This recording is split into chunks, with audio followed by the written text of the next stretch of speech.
Bom dia, pessoas. Antes de gravar esse vídeo, eu queria falar que nos últimos 3 meses o canal tem crescido umas 3 vezes mais rápido que nos últimos 2 anos, sei lá. Então eu acho que em algum momento eu vou ter que começar a colocar um pouquinho mais de esforço nesse canal. E então eu tentei fazer uma thumbnail aí meio improvisada e queria dizer que se alguém tiver talentos artísticos e quiser fazer uma caridade, mandar algum template de thumbnail ou alguma sugestão, fica à vontade. E aí eu avalio. Vou colocar o meu e-mail aí embaixo na descrição e você pode me enviar alguma coisa se quiser. A segunda coisa que eu queria falar é que alguns de vocês devem ter reparado que o meu vídeo sobre nossos amiguinhos trans foi removido do YouTube. Eu imagino que tenha sido alguém que denunciou, porque esse vídeo estava lá desde 2019. E eu acho que eu já sei quem é, porque a pessoa tinha comentado uns 2 ou 3 dias antes no vídeo me xingando. Então eu queria primeiro agradecer a você que denunciou, porque você mais uma vez expõe que essa mentalidade moderna, não é, de que a verdade deve ser silenciada a todo custo. É uma pena que você acabou de fazer um mal muito grande para as pessoas que você diz defender, porque aquele vídeo eu não ofendi ninguém em nenhum momento, eu apenas mostrei dados científicos, uma análise de algo que é basicamente senso comum. E ao cancelar esse tipo de verdade, você está permitindo que um problema sério, né, continue aí na sociedade. E como nós sabemos, essas pessoas têm um altíssimo índice de suicídio, de depressão, e pessoas como você mantêm esse tipo de problema vivo, né, porque se recusam a enxergar a realidade. Então, baseado nisso, eu queria falar sobre esse vídeo, a questão do emocionalismo, ou na ética, às vezes chamado de emotivismo, mas essa ideia de que como nós nos sentimos tem alguma relação com a realidade, não é? Que a verdade vai depender de como eu me sinto em relação a ela, não é?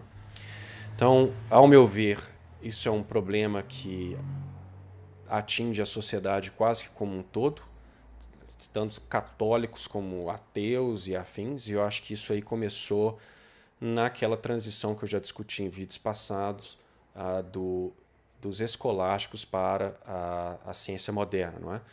Para os escolásticos, a verdade seria conformar o intelecto com a realidade, não é? Então, nós sabemos que nós não temos conhecimento inato, nós temos que aprender pelos sentidos e, portanto, a verdade está fora da nossa mente, não é? Nós abstraímos os universais com o nosso intelecto e aprendemos sobre o mundo. Mas com Descartes e depois principalmente em Kant, que só dá um passo a mais de Descartes, você começa a ver a realidade sendo transferida para a mente. Então, se a realidade está na minha mente, como eu me sinto, o meu estado subjetivo vai refletir a realidade que não é mais externa. Então, a nossa sociedade atual ela é vítima desse tipo de pensamento. Não interessa se algo é verdadeiro ou não, o que importa é como eu me sinto em relação àquela notícia, àquela proposição, o que quer que seja, não é? Então você vê isso muito hoje em dia. Eu não estou em escola, obviamente, mas eu já ouvi de pessoas e já ouvi de pessoas também que conversaram com psicólogos que tem muito dessa questão do sujeito te apresentar algo, por exemplo, alguma situação ou no caso de crianças, sei lá, alguma tabela matemática e perguntar, Joãozinho, como você se sente a respeito de 2 mais 2 igual a 4? Entendeu? Então você vê que isso é feito de forma deliberada, que é para gerar essa conexão entre os meus sentimentos e a verdade, né? O que nós sabemos que é falso. Então, assim, eu não acho que eu precise dizer para você, se você apanhou do seu pai a vida inteira porque você era ruim de tabuada, ele pegava uma tábua com 2 mais 2 igual a 4 em madeira grossa e chulapava na sua cara. Joãozinho, 2 mais 2 é igual a 4, toma, toma. e hoje em dia você tem crises de pânico quando você olha para 2 mais 2 igual a 4 escrito no quadro, isso não muda o fato de que 2 mais 2 é igual a 4. Né? Não vai ser 5 porque você se sente melhor quando você vê o número 5 lá. Não é? Então, como eu disse, esse é um problema que afeta não somente os secularistas, mas também os católicos.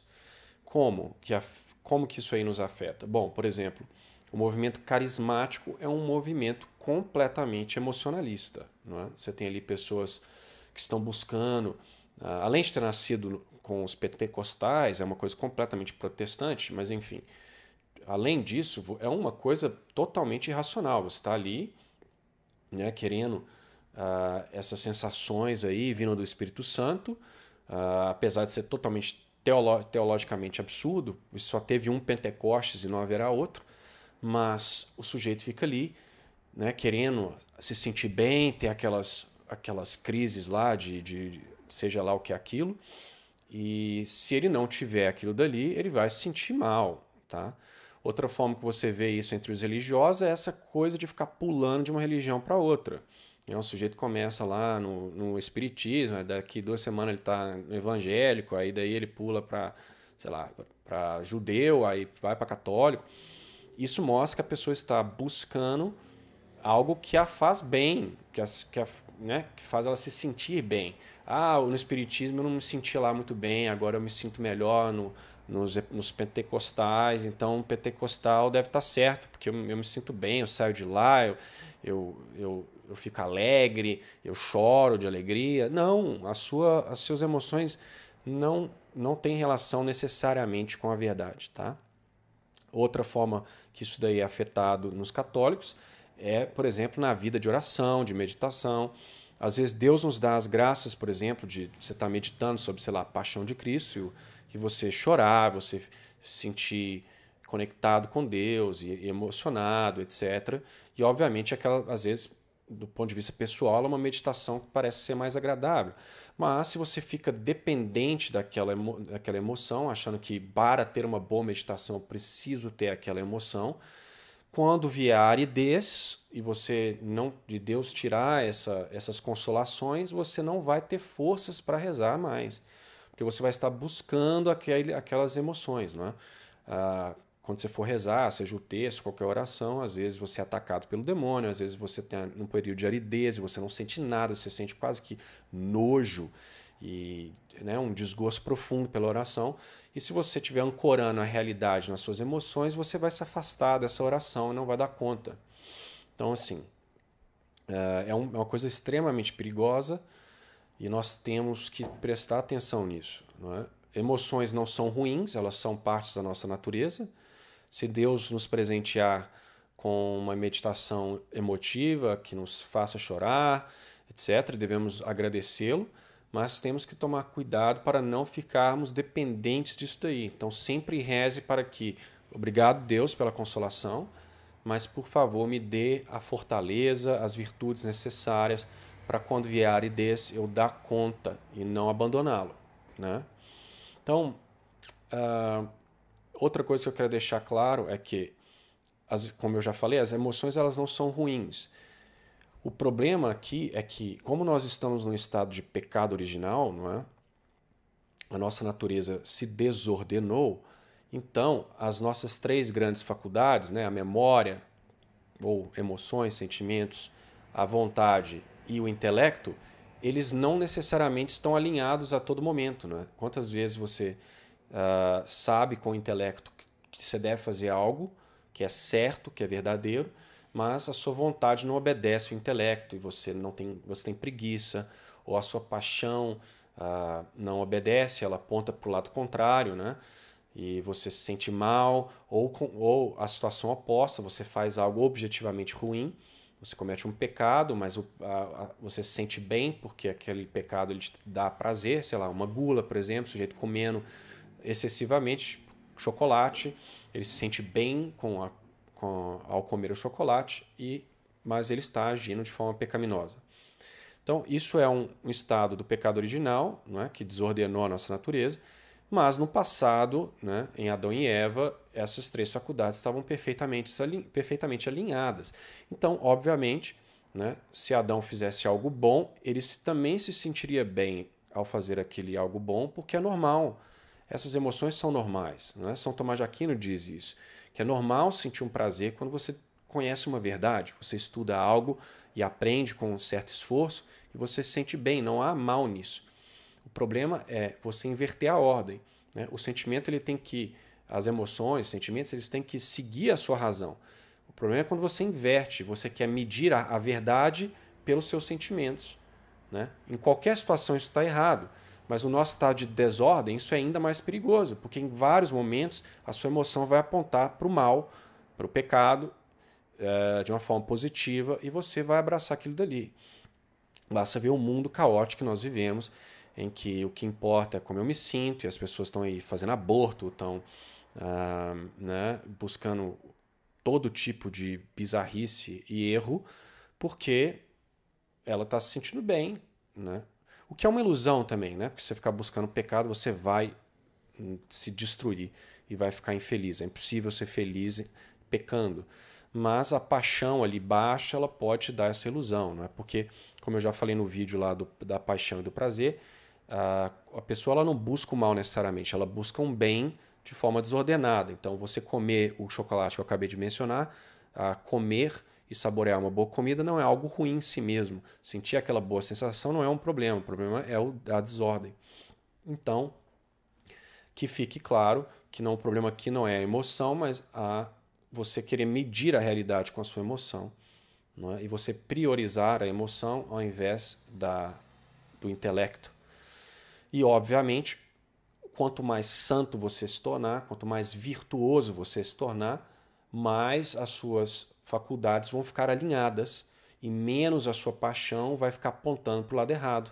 Então, num estado de perfeição, né, que a vasta maioria de nós jamais chegará, as suas emoções, elas, de certa forma, elas vão corresponder com a realidade, porque ela vai estar seguindo de forma ordenada o intelecto que se conformou com a verdade.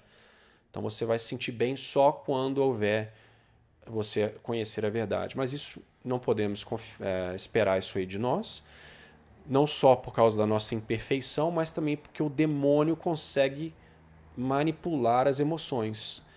O demônio não tem acesso à nossa vontade, nem ao nosso intelecto, que são faculdades mais altas, mas ele pode mover a nossa memória, ele pode nos deixar instigar as nossas paixões. Então sempre haverá esse risco. Né? Então é isso que eu queria dizer para os senhores. Esse emocionalismo, emotivismo, ele é uma consequência desse subjetivismo, não é? De que a verdade ela é puramente individual, está na mente, não é lá fora. Né? Isso é bem representado por Pilatos, quando ele interroga Nosso Senhor, né? Ele fala que é a verdade e sai andando. Então o mundo atual é Pilatos, todo mundo que é a verdade. A verdade é o que eu decido, é o que minha paixão me diz ser e assim assado. Então, senhores, espero que tenham gostado. Rezem, por favor, pela pessoa ou pessoas que denunciaram esse vídeo, para que elas venham a conhecer a verdade e a amem,